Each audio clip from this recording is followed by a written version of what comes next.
Come back. Today is yet another day where we're going to have a lot of fun. The question we're answering today is, what do you do when there's a crisis around you? What do you do when a dear one suddenly dies? What do you do when the house is on fire? What do you do when you wake up and you realize there is robbers in your house with guns? What do you do when you lose your marriage of 25 years? What do you do when your son tells you not to message them or call them again because they married the girl that you least expected them to marry, and you know they're headed down a very bad road?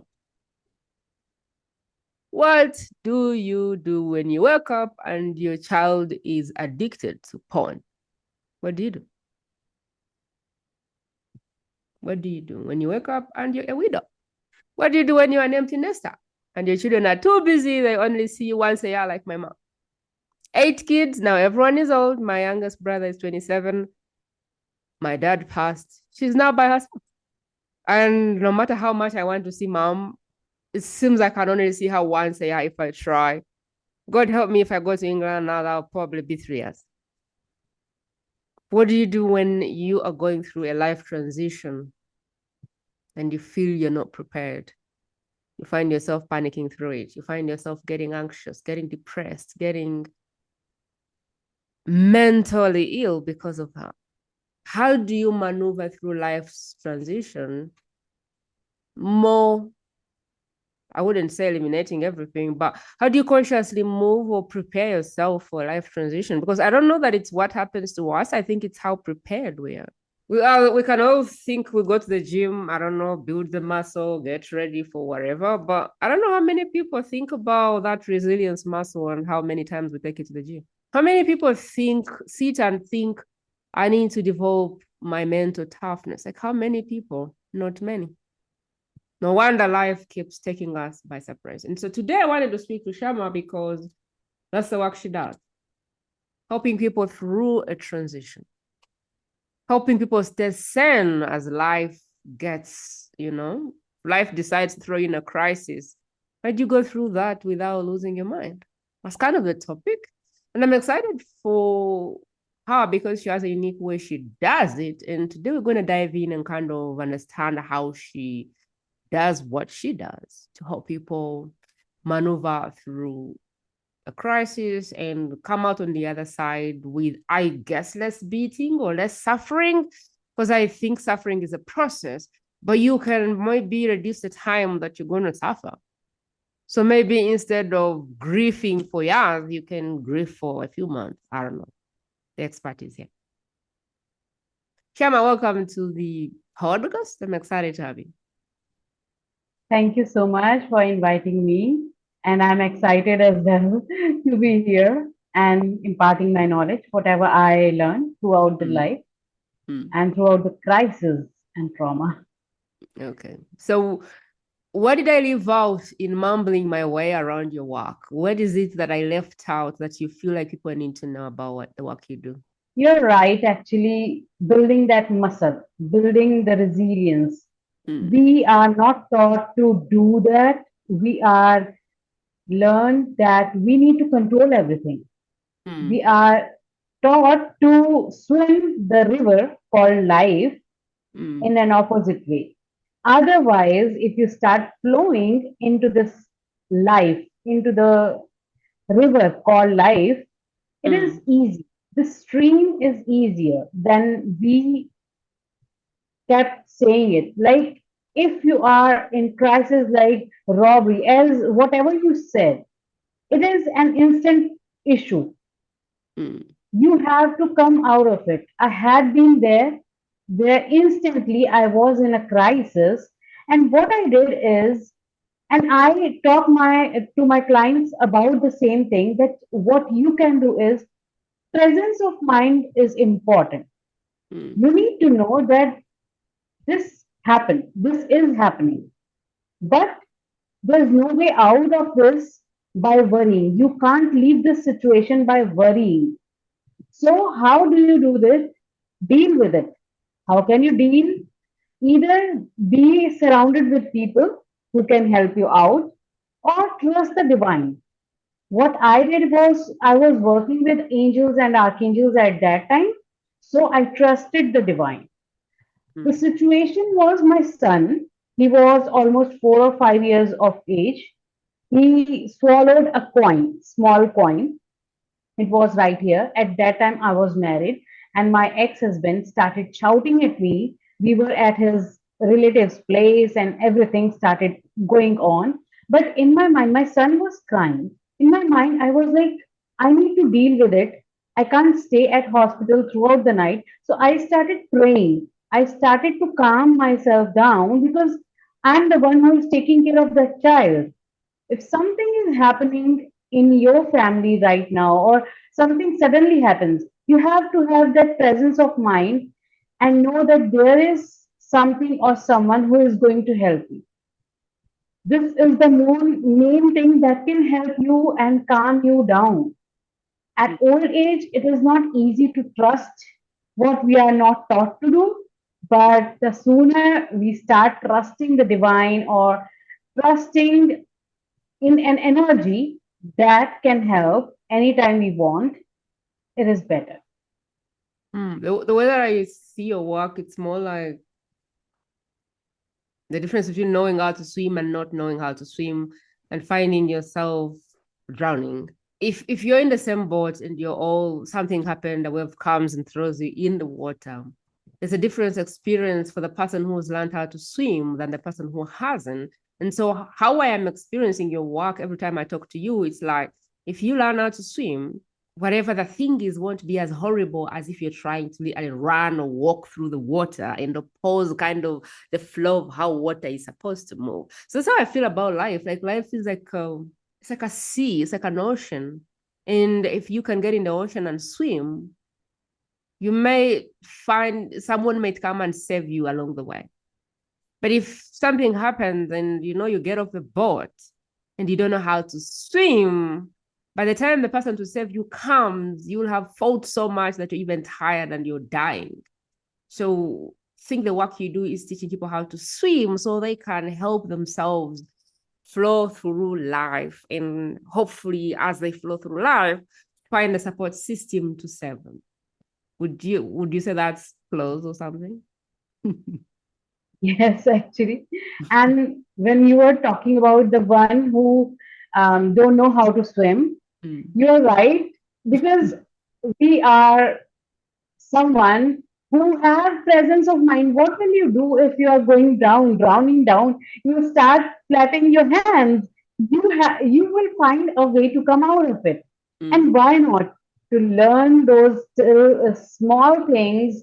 And the smallest thing is by deep breathing in and out. That's all. So learn something new each day to come out of that ocean if you're drowning down. Otherwise, you can. We are all taught to be swimming in this beautiful ocean, but we forget it. Every time we come on Earth, we forget it, and then we start struggling to swim as though we don't know how to swim. Did you want to go deep into your story? Do you want to share your story a little bit more? Do you want to give us more pieces about your story? There are many. There are many stories that I can share where you learn. Like I'm from India, and we are taught to pray to God, and every morning you have to take bath and you have to pray God. My son is being taught that, but I learned a different thing, that God is everywhere. And God is, what is God? God is the highest energy that we are told is supreme.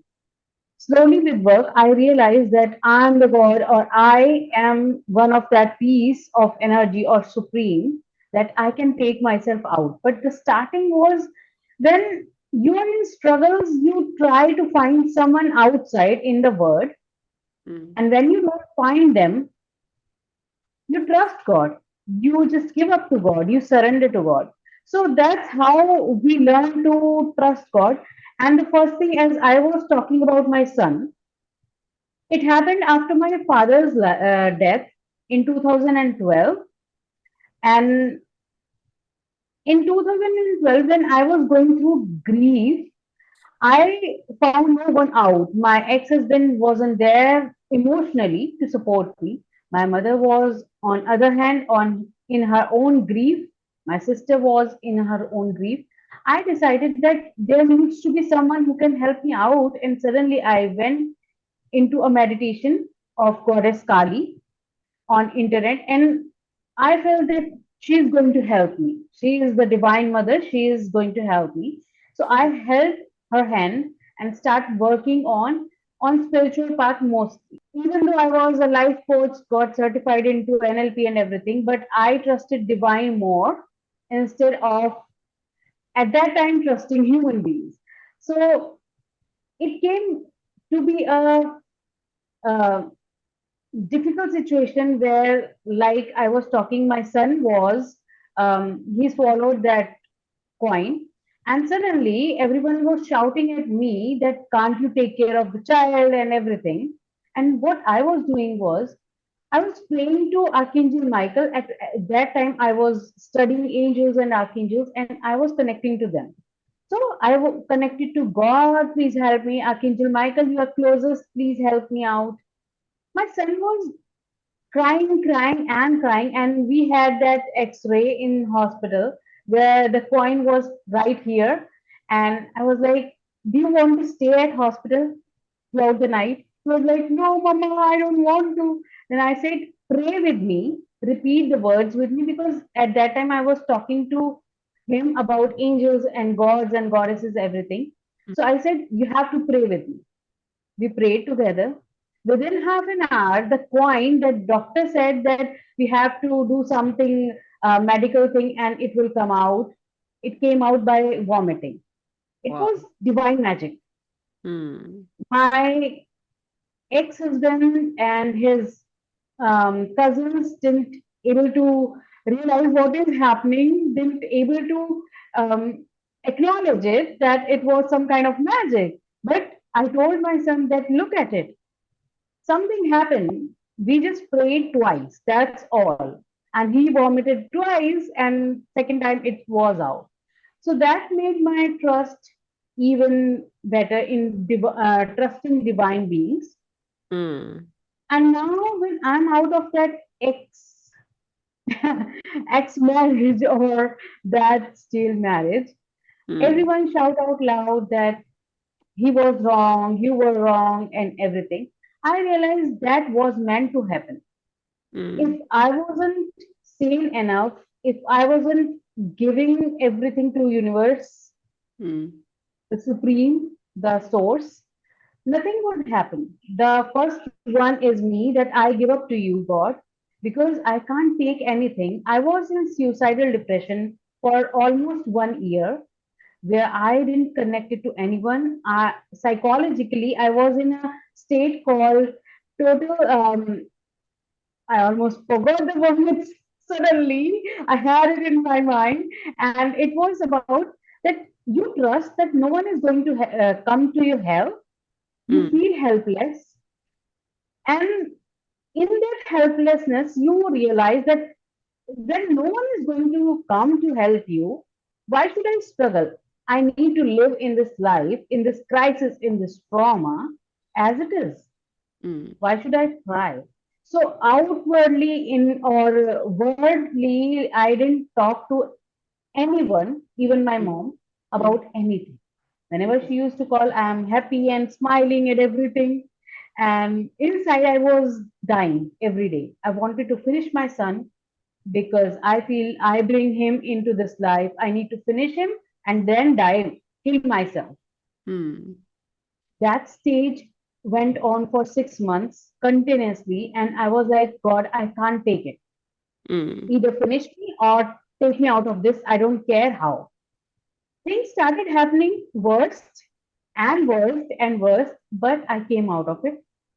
And my mom and everyone thought that after 15 days or something, she will calm down and she will go back, but it never happened. It's been 7 years since then. And I realized that all the bad things happen for me to come out of it.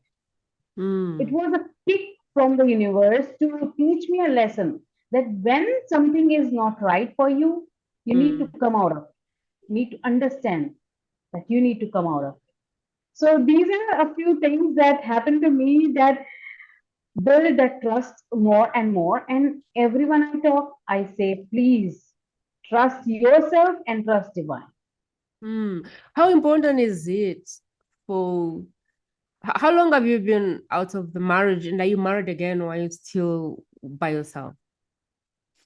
Uh, I left him in 2017 and never turned back. He tried to come back and apologize. He still come to because we are now legally divorced. And in 2021, we mutually divorced, but he wanted to stay continuously meeting his son. So we got those rights to meet twice a year, so twice a month. So he comes and meet him. I don't meet him usually. I don't talk to him, but now I forgave him in all these years since then. I forgave him, thinking and realizing that it was for my own good. Nothing can happen for me when universe is conspiring all the good things for me. So it's been almost going to be 8 years now since I'm all on my own, being single mom. I worked and then I realized that I can't be in job. I am here to work on myself and help the same kind of people who are going through these things to come out of it, trusting themselves and their own power and universe. Well, how So important yes, is I'm all it? alone. How Yeah. important is it for your partner to be aware? How important do you think it was for your husband to get it? Because I feel like the more confirmation you get, the more you listen, the more doors open. The more doors open, the more you see things happen that you know you didn't have anything to do with. The more those things happen, the stronger your muscle becomes in believing in what is possible. Now, if the partner is not growing and they're not getting aware, you can very quickly start to look mad or crazy or out of your mind because they are stuck in these defaults. And the more you grow, the more you trust, the more you just know that there is a higher power than you that is doing these things. The more those things happen, I feel like the more you surrender. The more you surrender, the more your partner looks and goes, really, you must be out of your freaking mind. So tell us how important you think it is for partners to kind of grow together. Because I feel like when one person grows and the other one doesn't grow, it can be a problem very quickly. Yes, it's true.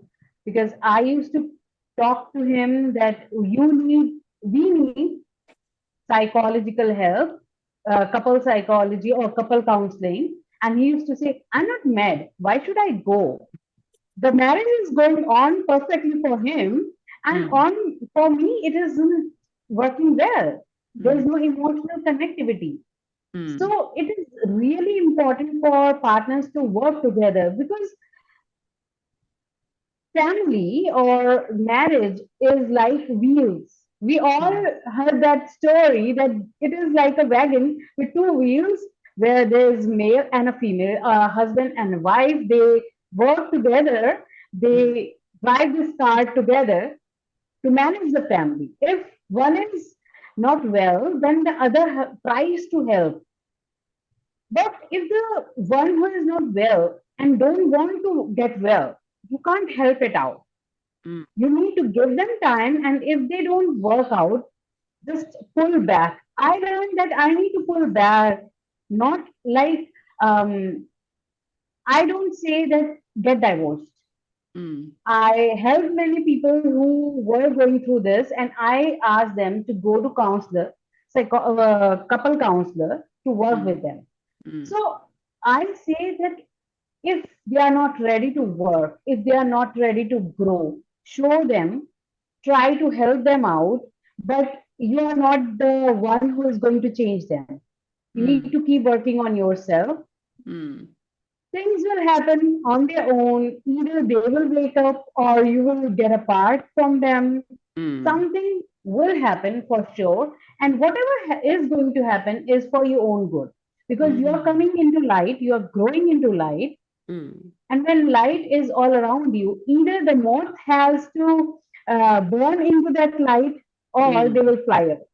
That's the only thing that will happen. I know we're supposed to be talking about crisis, but I feel like it's a very good a very important thing, because when you start becoming conscious, you can create your own crisis. Like your marriage can fall apart, and I just thought it was important. But I also think that God cannot place this work on your heart if your partner is not open to growth, or if the right, because for me, I think what helps me is my husband is the kind of person who is always asking the question, how can I be better? He's open. He may not understand this spiritual work and stuff, but he's like always open, like, okay, how can I get better? You need this course or this, whatever thing we decide we need. He's like, okay, cool. What can we learn? Like, I wonder if I think it can be really hard for someone who is married to someone who's like, I am good. I don't need nothing. I don't need to grow. I don't need to see a therapist. I don't need to read a book. My God, I think that can be so hard when you start to grow and become self-aware. That can be really hard. And I don't know. I think it's really important. But I think that when you are clear of what you want, that there is a way that your partner will come around somehow in their own way, shape, or form. I always tell God, okay, God, if you want me to go this way, and this is how deep you want me to go, you better bring him along somehow, because there is no possible way I could be channeling messages when he's over there going woo, calling it woo and craziness. Like, I'm like, God, if you want me to do this work, then you know what to do. I cannot do it alone unless you somehow bring him, I don't know, get him on board. Like I already said, God, you want me to do this? Amazing. Work on the other side. Please help me and work on the other side. So it's funny that you say that, because I think it's very important. I want you to take us through now the work you do, and how you kind of help people maneuver through, think through, walk through. I don't know if you have a framework that you can take us through. Like, how can I start to look at crisis to the place where I feel completely clear and confident of my new direction? Everyone is searching that light that is beyond that tunnel. And I found that either I have to read so many books, thousands of scriptures, Hindu scriptures, or all the scriptures of all the religions, or I should start working with the divine through meditation. So I chose the second one, where I sat down and started meditating to work only on myself. There are many things that I talk about generally, that we are sent here to work on our soul, and we are the creator. We create all the illusion around us. So when you are in a situation where, just like you were talking about a spouse or a partner who is not ready to grow, there are many things that are going to happen. Just like you said, that you will start praying. Yes, somehow you will start praying, or the person is like, I won't disturb your work and you won't pull me into this work. Perfectly all right. This is mutual, right? In that way, the person is not going to say like, what are you doing, or you are woo or everything. But your light will always going to make hurdle with their demons, with their darkness, because darkness always wanted to come out and cast the light. So what I do is I ask my clients, one-on-one clients, to find the darkness within. When you find the darkness within, you need to acknowledge it. It is always called shadow work, because it is essential. And there are many things that I talk to them, that at the end, it is going to be all shiny, it is all going to be neutral, lovely, where you will be smiling, even in crisis or trauma, you'll be smiling like can see the outer world. I can see it as a third person. But for reaching there, you have to work hard, going through all those tunnels called dark night of soul, and you have to stay strong. People give up. By meditating few hours, people give up easily, thinking that I acclaimed or I reached somewhere. Instead, you have to keep questioning what's next?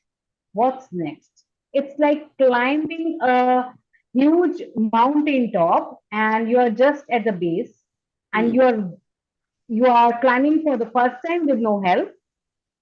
All you have to do is walk a little bit and see, I have to reach there. This is the finest place. I have to reach there. What can I do is I need to walk on, keep walking on. And when you are tired, just sit back and keep walking on. So the basic thing that I ask people is to start meditating. And the easiest form is not to silence your mind, but to deep breathe in and out. You have to practice it every day.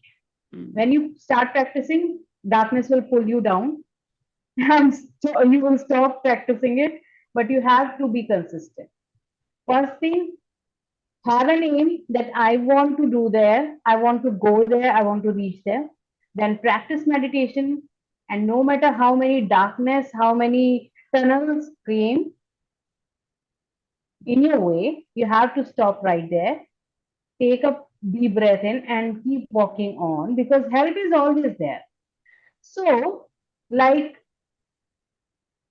any difficulty, any trauma, it is seated within us somewhere.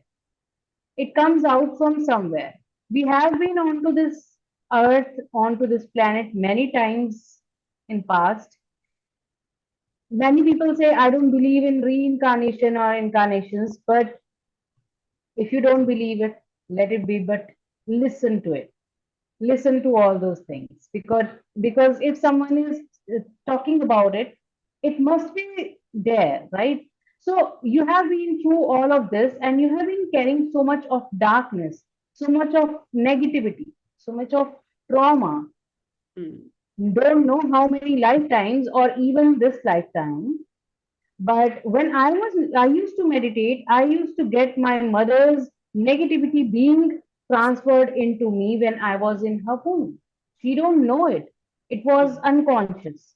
She doesn't know anything about it, but it started getting clear while meditating that we are carrying traumas of our mother's emotion as well. So think of it. We have so much trauma. So releasing it needs to start with acknowledging what hurdles are there in your life. You need to be very clear and then start meditating to get yourself calm. And meditation helps you to get that presence of mind that I was talking about. It will help you to calm yourself and be present at that moment during those crises because crisis is like it can happen to anyone. It happens abruptly anytime. But trauma is something we carry forward ages and ages till the end of our life and sometimes next life. So you need to deal with trauma which is inside us in every bit of ourselves. And while I work with someone, I listen to their story, I understand what is going on, and then we start working on their darkness. Where is it coming from? Where is that anger for their spouse, or where is that anger or frustration or difficulty in having that relationship again and again? Where is it coming from? Is there something that happened in past, in their childhood? Sometimes it's they don't even know it happened at that early age. As I was talking about being in womb of your mother and something happened. So we get awareness of that by as I can scan the energies of my clients. So while they are talking, I connect to their energy with their permission, of course, and try to get back as much as I can, is helping them to take it out of it easily. So I make them aware about what I get and what they are talking about, and then we work on it step by step by meditations, by talking, and all those things that comes, all those psychological tools that I learn and spiritual tools to help them out of it. And once they are out of it, we need to get a closure for that. And once they get the closure, I talk them out about the life and the spirituality. If they want to come and they want to work on it, they need to do some specific things in their life so that they won't have that thing again and again as a loop. Mm. So this is how I work with my clients. Okay, let's see if I understood. I'm trying to list how you help people, like the types. I'm trying to list it so you can kind of let me know what I'm missing, or I feel like there's a gap for me as I was listening. So the first thing is the story, understanding the story of the person, understanding where they are mentally, physically, understanding if they are, I think, tapping into all of their gifts, understanding if they have resentment, anger, or understanding like where the person is, what the story is they believe about themselves, and how I think they relate to others. And maybe you're looking for some emotions like anger, like I don't know, unforgiveness, like resentment. I think that's what you're digging for. And you call that shadow work, knowing the dark side of your soul so that you can, I don't know, hopefully bring it in the light. So the second part, I think, is following that to understand where it's coming from. Yeah. So the trauma work, which is more like really understanding where did this come from? What happened in you that is causing you to hold these feelings or whatever. So this is like the trauma work where you go down, and I think you empower them to kind of go in and clear. You said something like closure. Get closure on whatever labels you have on yourself so you can plant new labels, or you can make certain things mean new things. And I think one of the practices you said was meditation, because meditation helps with the presence of mind. So when you meditate, you have the ability to tap into your mind and go deep to whatever place you need to do to go get something and get closure with it. That's where I am, the story, and then where is it coming from, identify the trauma, and then get presence to go get it so we can get closure with it. And hopefully, I think, I don't know, plant new meanings of it. What am I missing? Getting awareness is like getting clarity, because when you understand that depth, we are getting that awareness. Where is it coming from?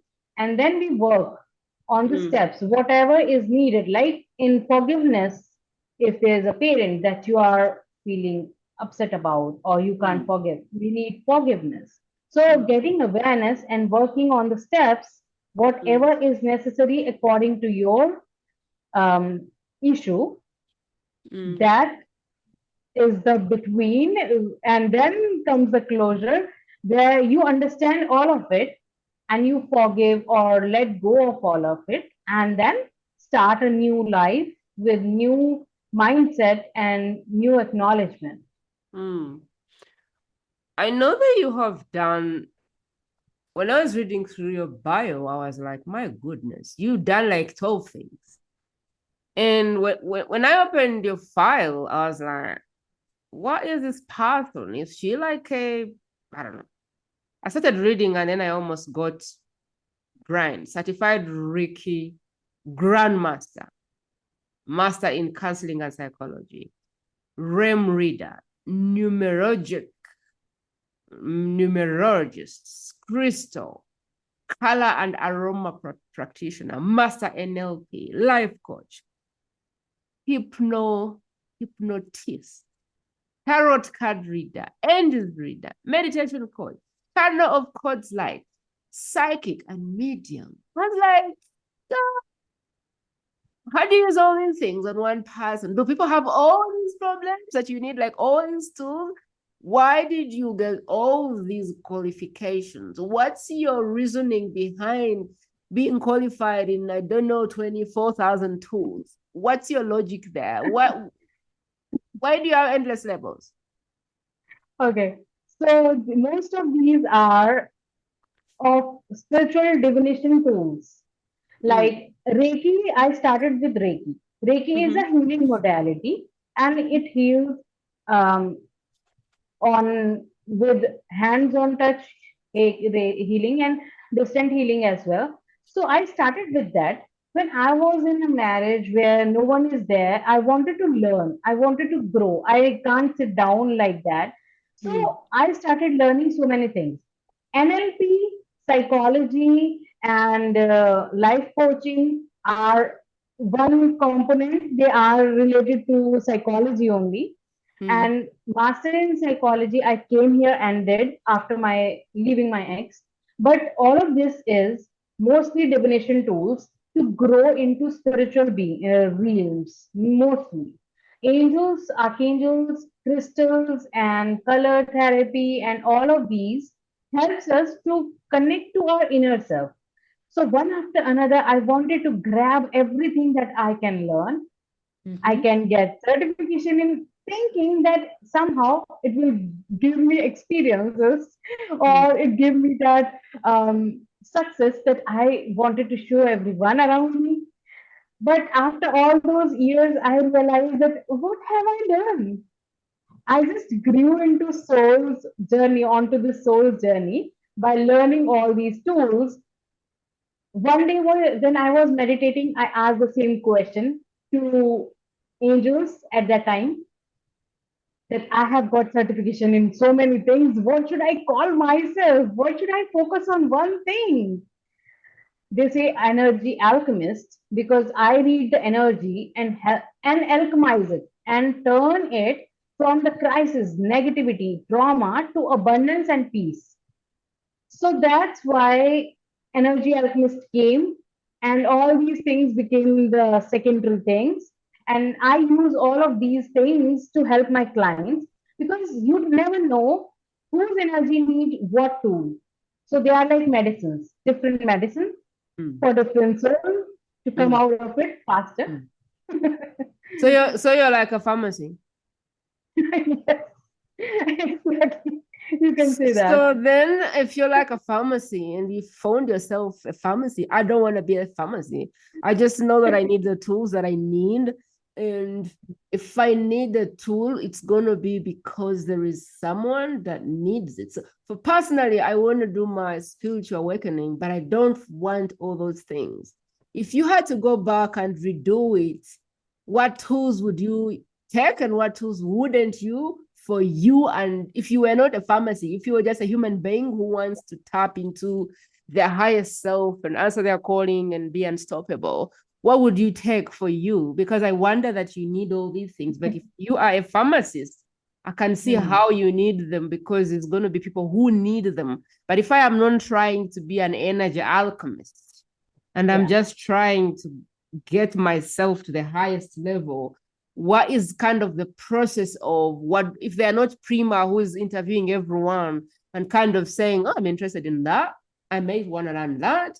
If they don't do what I do, which is for me now, I'm in a place where I see all these modalities and I can use my intuition to say, I want that or I want that. What is the process of a normal person who is like, okay, I am on the quest to understand who I am and all of those things, but the tools are just too many. And I want you to kind of talk to how can people know what is good for them without doing what you did, which is take 24 of them. First thing is to work with a counselor, biggest thing, because they can tap into you and prescribe the right tools for you. The first thing I will say is meditation. If I have to go back and restart this journey on finding myself and refining my soul, I will say that meditation is the only thing that I will do regularly, religiously, as much as I can. Secondly, trusting universe, trusting God. There is one energy that you pray to. Like I pray to Shiv and Shakti, Ardhanarishwar. They are the divine feminine and masculine energy. So I pray to them only, I connect to them only, and I want to reach to them only. So have that one goal. You need someone to hook on or hang on to. And because we are conditioned in a way, we don't trust if there's no one, there's no supreme, we can't make a figure out of it, we can't trust anything. Now I realize that I'm that thing, so I can trust on myself.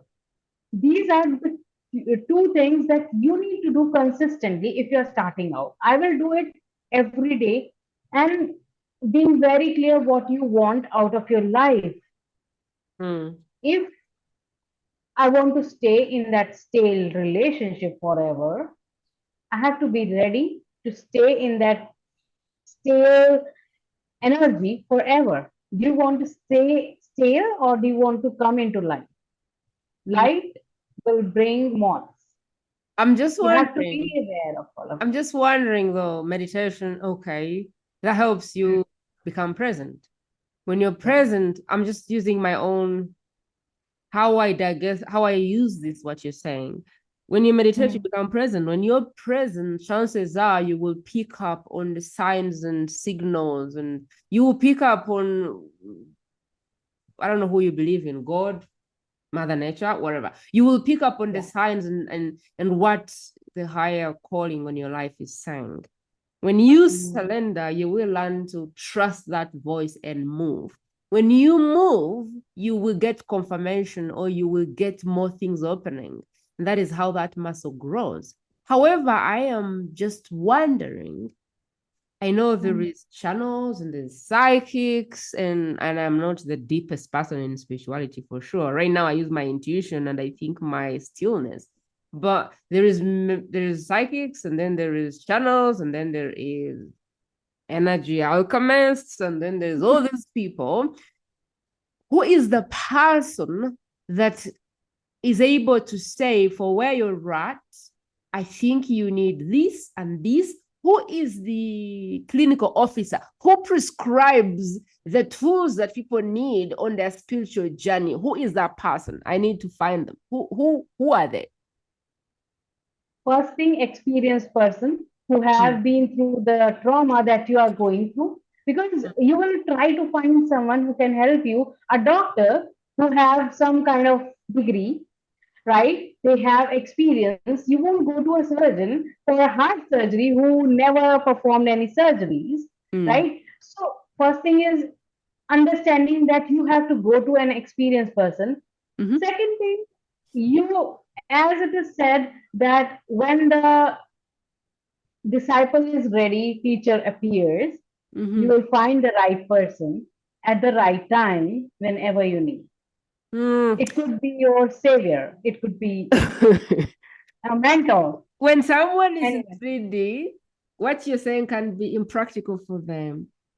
Yes. I need to look. There must be people who do scans, like how you go to the hospital and like it's very clear, go to the hospital and get diagnosed. Take scans, take blood tests and get diagnosed. Now, in terms of like, I think blood tests and stuff, I probably would think about people who do human design. I think that is where I would tell people to start. I think the person who does human design is able to kind of see your shadows, see, I don't know. I haven't even done that. But I think that they would be able to see a certain thing that probably can kickstart you. But then I do not know who has the scan to know if it's Reiki, if it's tapping, if it's whatever the thing that is going to help. So I am also, I think, still looking. Who is the person that is able to do a full body scan? Like how you can go to the hospital and you said, do a full body scan or full blood count and tell me what you see. And they go, we see some such suspicion of cancer.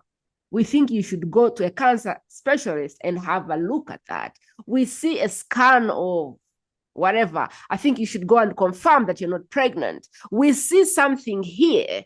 We think you should go here and kind of try to find out what is there. So I'm kind of looking for that person in the spiritual world. Who is the person that can do a full body scan to kind of at least roughly say, this is to help people navigate that space. Because I can imagine that people will end up like you. You take this thing, it doesn't work. You take this thing, it doesn't work. You take this thing, it doesn't work. Before you know it, you've taken 30 things and you end up becoming a pharmacist when your goal really was to become a heart surgeon, like a heart surgeon or a...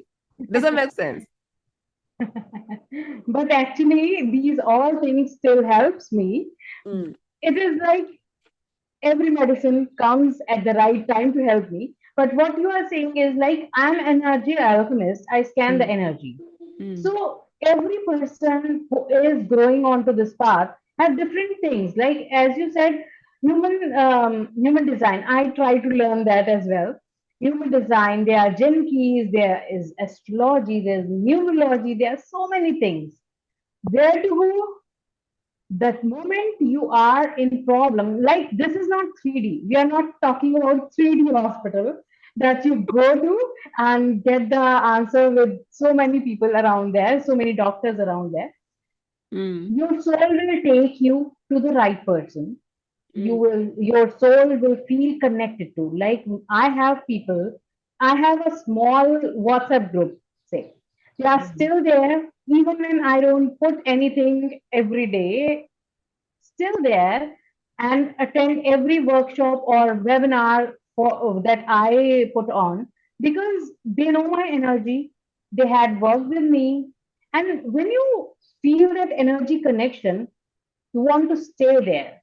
And that's how you find your doctor, actual doctor in 3D realm, and the one who is into spirituality. Or sometimes, like if I'm scanning your energy and I find I can't help you, I don't have that tool.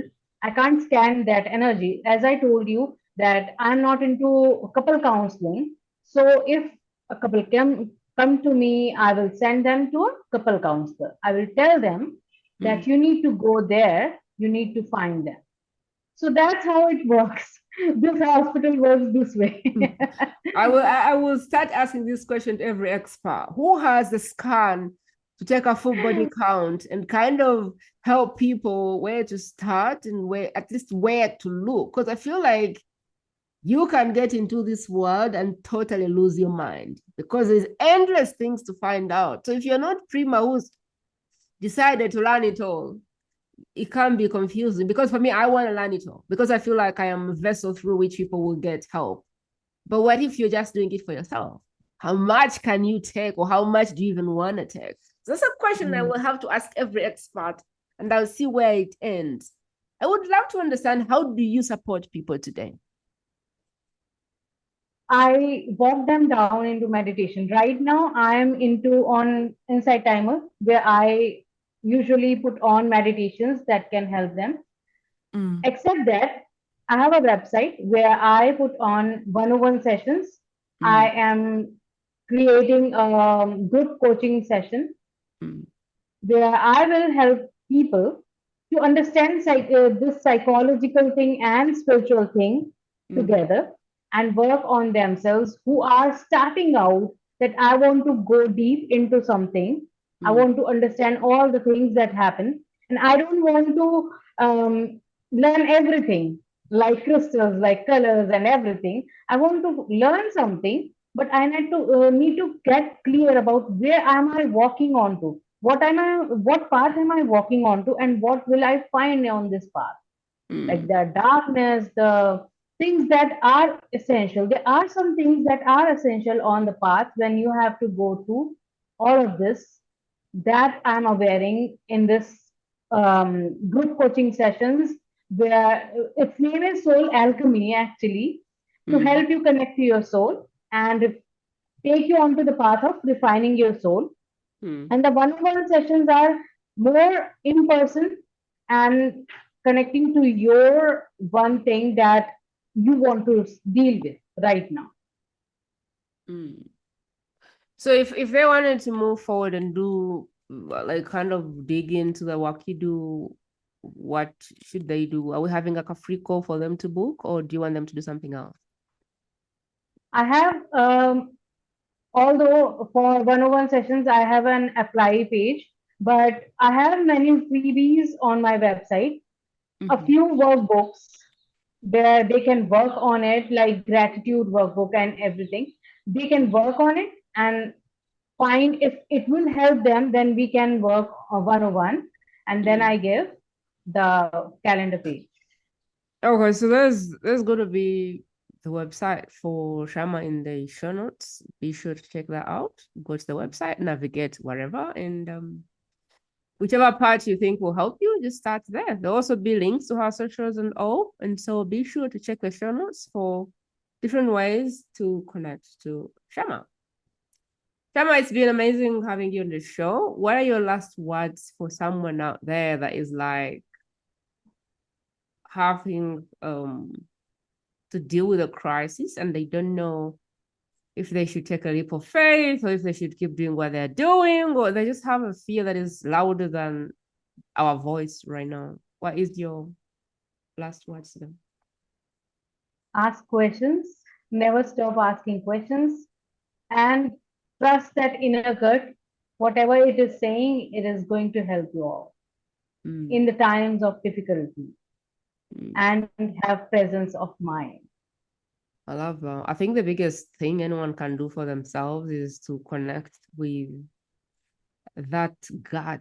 Like we always have a gut, but there's a way life. Intuition or gut feel. Yeah, there's a way that life happens, and you find that you don't trust yourself anymore. I think the biggest gift anyone can give themselves this year is to pick up their gut again and pick up that instinct again and begin to trust it, because the more you trust it, the more it rewards you. The more it rewards you, the more that muscle grows. But I can also imagine how making the wrong choices in life can make you feel like your gut is not worth it. And so every time your gut shows up for you, you're like, no, I need another coach. No, I need another mentor. You're always looking for external validation. But what I have found is that the closer you are to your gut, the more in tune you are to that gut, the more rewarding your decisions get to be. And the more decisions you make that are right or that are affirmed to be the right decisions, the stronger that muscle becomes. And so you can make much bigger decisions if your gut is in the right place. And if there's anything you take from that, I would say find a way to connect back to you. Connect back to a place where when things go wrong, the first person you ask what to do is you. What should I do? Not going to anybody else and saying, what should I do? Take back your power and begin to ask yourself those answers. I jokingly say, less gurus, more inner wisdom. And I think I mean it. The more you're connected to your inner wisdom, the less external validation or help or assistance or direction you need. Not that mentors are not necessary or coaches are not necessary, but I think that the best way to support your coach or mentor is to be in tune with yourself and to know what you want, because they just have the how. They don't have the what. And so what you can do to help whoever is helping you is to be clear on the what, because that belongs to you. What belongs to them is the how. But a lot of us go to the coach and say, what should I do? They don't know. They don't know what you should do because they're not in your DNA. They don't have the blueprint of your life. They don't have the calling on your life. And so they don't have the answer to that question. But what the answer they have is the how can I move around doing this thing which I feel called to do. They are meant to bring the how and not the what. And so the what really needs to be clear for you, which is why I'm saying I think the best gift you can do for yourself is to get in tune with your intuition. Now, how do you do that? I don't know. I guess I have to find like practical 1, 2, 3 things people can start to do. Sharma, do you have those things? Like what can people do today to get closer to their intuition? Do you have anything? Meditation. Meditate. Okay. Meditation. That's the only thing. Connect and tuning into your inner senses, your inner inner eye, inner hearing sense, everything inside. Go inside and polish your inner senses. Those are the How do intuition. I go inside and polish my inner senses? It's a long chapter then. It's a whole new training that we can do. Okay, so we are ending. Mhm. At least meditation is one of the hows. Yeah. Tune into your inner self. Let me see if I can explain to you how I do this. Find a way to quiet your head. Find a way to consume less stuff, consume less social media, consume less news, consume less bad things, follow less accidents, follow less, I don't know, politics. I don't know, probably someone will shoot me now, but follow less of, the world is moving and running and, racing. Try and see if you can cut down that. Some of the things I've done personally is like, I have no notifications. Phone, laptop, anywhere, no notifications, no ringtones. I only hold the phone when I want to use the phone. So it's not like people ring and then I'm there. Like I control like all distraction and I create more time for myself, more time to be still. I make sure I sleep enough, 8 hours to 10 hours. Because the more I can sleep, the more my body can regenerate. I make sure that if I have questions in my heart before I sleep, I say, I am looking for answers to this. Please get to work. I feel like there is something in my head that gets to work. So in the morning or after that, I kind of find answers. So can you find a way to quiet your life a little bit? Can you find a way to make a drop-off list? What do you need to stop doing? Checking social media the first thing you wake up? I spend 30 minutes max on social media per day. I just go in and I love to see a few people and just kind of support their work. But I spend 30 minutes on social media and that's it. And 10 of those minutes are for me to share my message. The other 20 are for me to engage with my colleagues. So how much time are you spending on social media? Could you cut that down? You don't have to have social media at every hour of your life. I use social media like once or twice a day. I haven't died. Like, Yeah. I don't use my phone to receive calls. I call back. Well, I don't have little babies. Maybe that's why. But even if I had little babies, I don't know. I don't know that you need as much time on your phone as you think you need. What can you do to quiet your life? Can you take off the pings? Can you disable you being notified every time an email comes in? Because you don't have to be on your email every second unless that's the job, like a call center job. Your emails can wait. Guess what? Your messenger messages can wait a day. That comment under your post doesn't have to be answered immediately. Oh, I know what the algorithm thing is, but seriously, what can you do to quiet your life today? Because if your life is noisy and everything is just rotating like you're in New York City, then it just be harder to get messages when they come. It will be harder for you to pick up on the signals. It will be harder for you the opportunity when it arrives, it will be covered in noise and you may not get it. And so if there was a way to add more stillness, more quiet time, more silent time, more distraction-free times, that's what I would say. If you could find a way to put in more sleep, if you could find a way to get on that walk and leave the phone behind, I used to go on my walks with podcasts in my ears, but I realized that when I go and just enjoy the green now, I get more benefit from it.